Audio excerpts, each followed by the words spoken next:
Good morning everyone! Magandang buhay! Yan, dito si Mama Tess sa Kagubatan.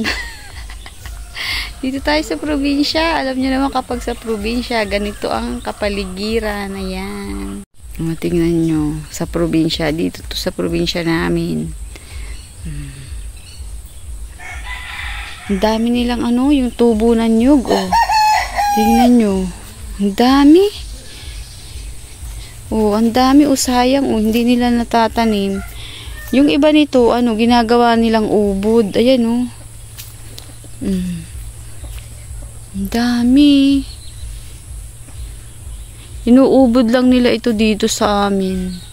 Masarap kaya yung kinakain nyo ba yun? Yung ubod ng niyog.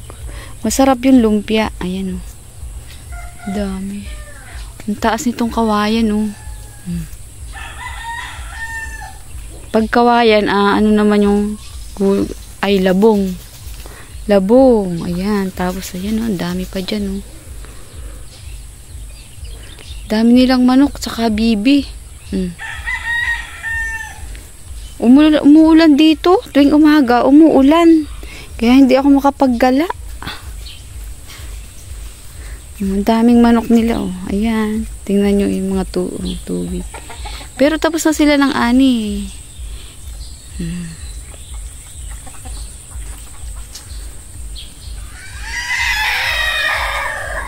Uy, saya nila.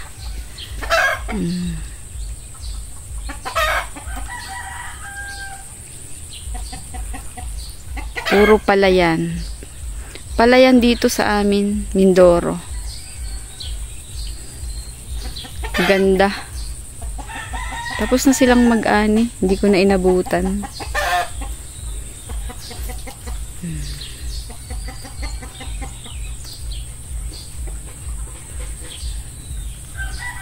Update lang tayo. Ang hirap mag-upload dito. Walang signal.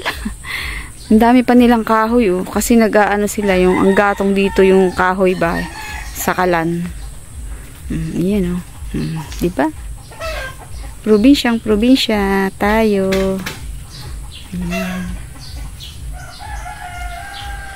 Ang daming niyog, oh.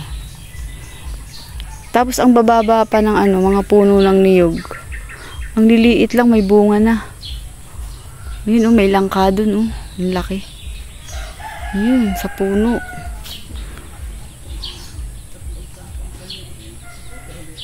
Daming kahoy. Yan. May umuusok na dyan.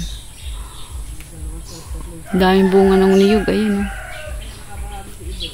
oh. Okay. Thank you so much for watching. See you sa next video.